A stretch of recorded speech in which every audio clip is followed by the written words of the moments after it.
Bapak, Ibu, saudara-saudariku yang dikasihi Tuhan. Hari ini kita memasuki minggu kedua Advent dan kita sudah melihat ada lilin kedua yang dinyalakan.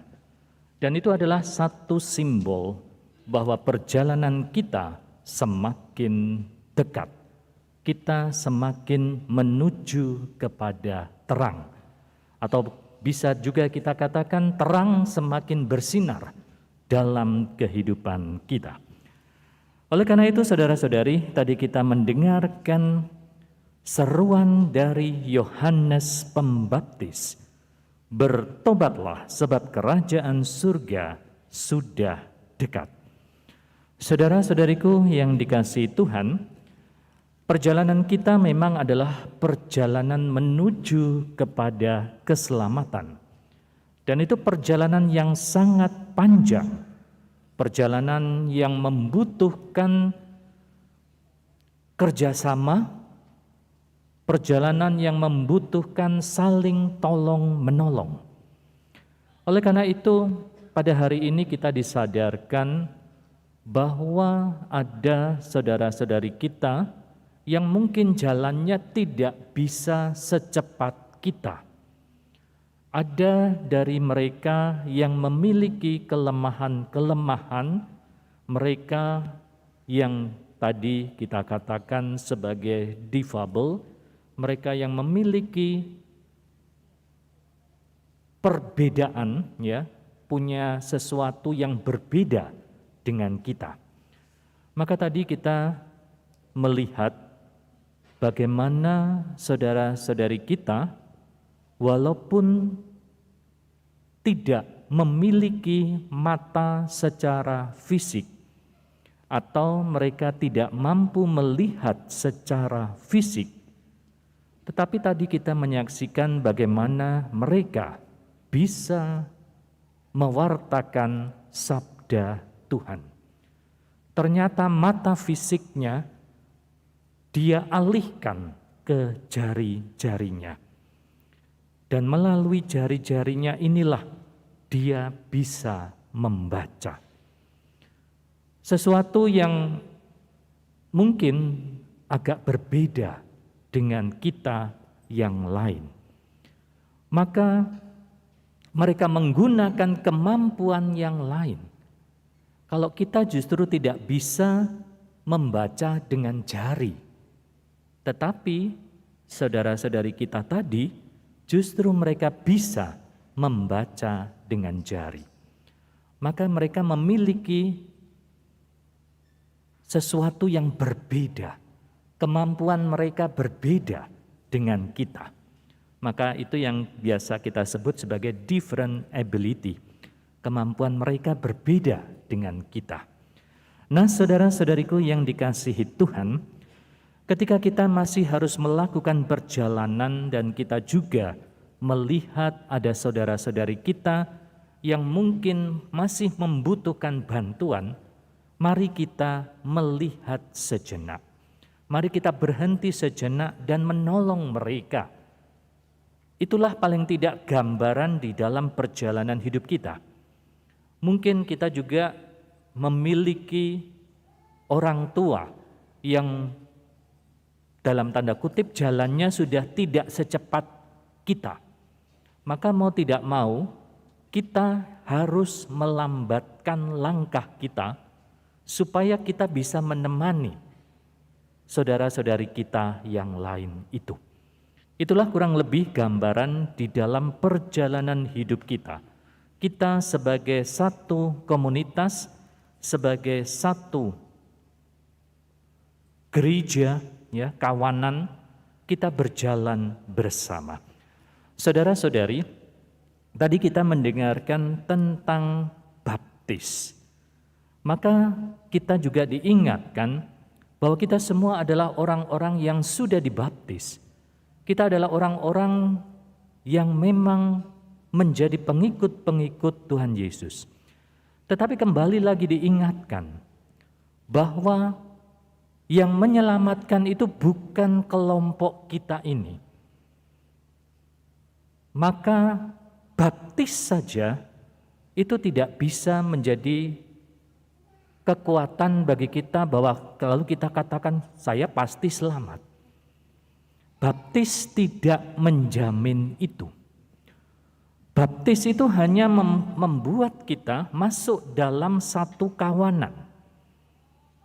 Ya, dengan dibaptis kita berarti masuk dalam satu gereja.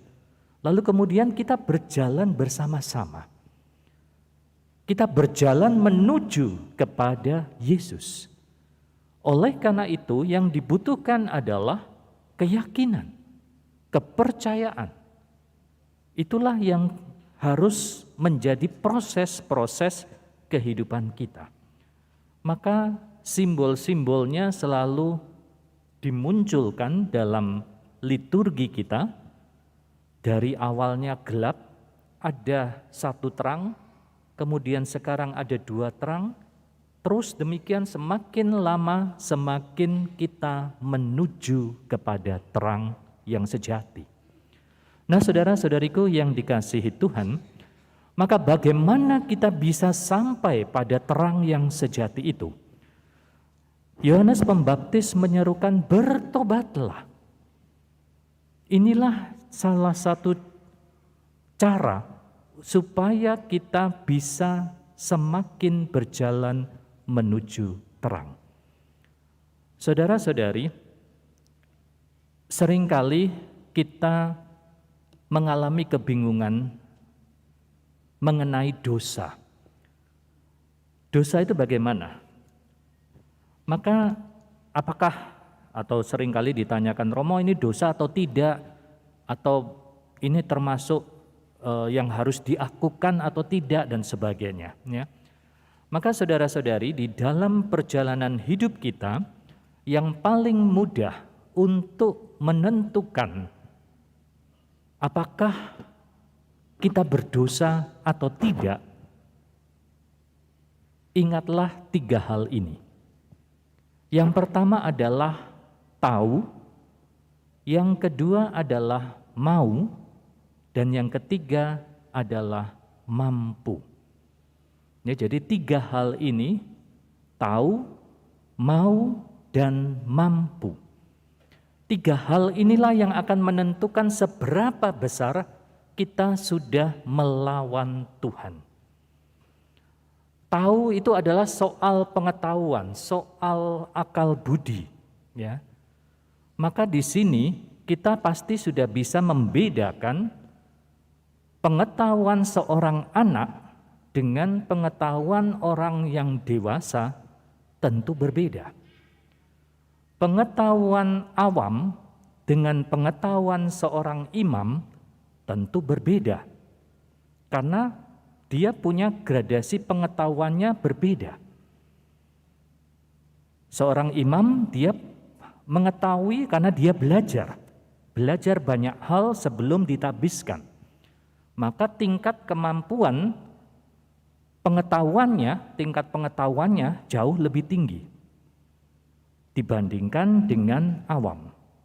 Demikian juga seorang anak kecil, kemampuannya, pengetahuannya tentu lebih rendah dibandingkan dengan orang dewasa.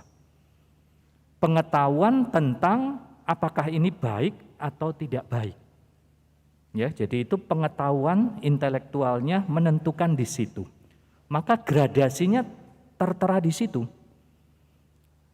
Dan itu bisa tertuang dalam kehidupan hukum, ya.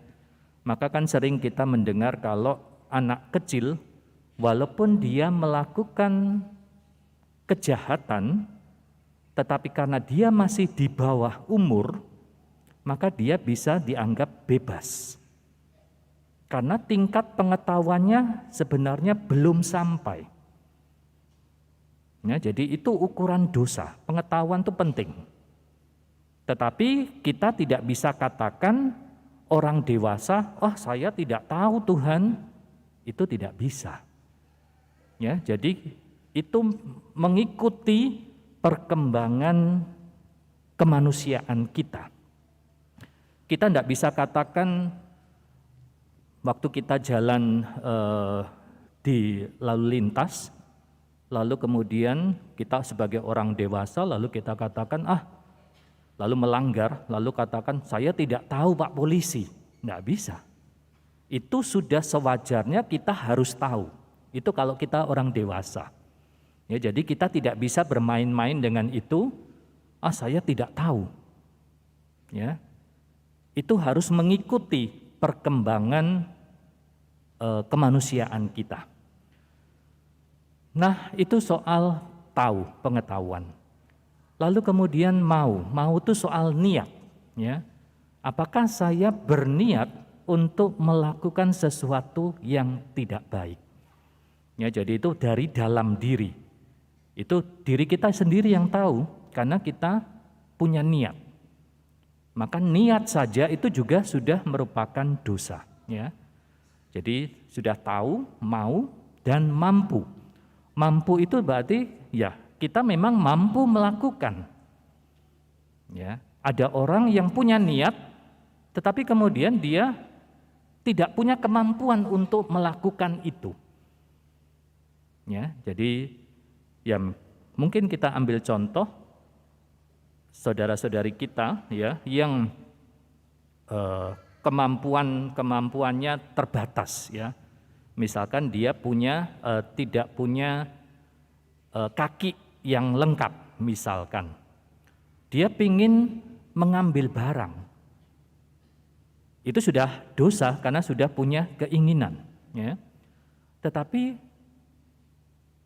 dia mulai mikir, saya tidak akan mampu melakukan karena saya punya keterbatasan.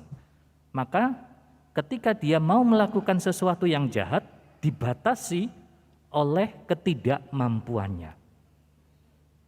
Nah, jadi ini kurang lebih yang menjadi ukuran bagi kita, supaya kita bisa memeriksa diri kita soal tahu, mau, dan mampu. Sehingga kita bisa mengkoreksi bagaimana kehidupan kita di hadapan Tuhan. Maka saudara-saudariku yang dikasihi Tuhan, inilah kesempatan bagi kita untuk melihat diri dan bagaimana kita sekarang mengalami pertobatan. Kita diajak untuk bertobat supaya kita semua nanti mendapatkan keselamatan. Maka saling menegur, saling mengingatkan, itulah tujuan kita hidup berkomunitas, hidup bersama, baik dalam keluarga, dalam lingkungan, dalam wilayah, dan juga dalam gereja ini. Inilah kesempatan kita untuk saling mengingatkan satu dengan yang lain, supaya kita bisa terus berjalan bersama, kita selamatnya juga sama-sama.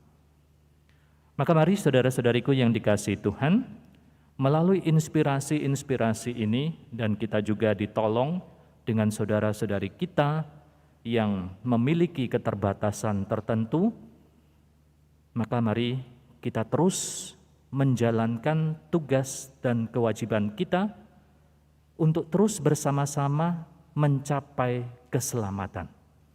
Semoga pewartaan dari Yohanes Pembaptis yang mengajak kita untuk bertobat membuat kita juga berani untuk bertobat lebih dalam lagi.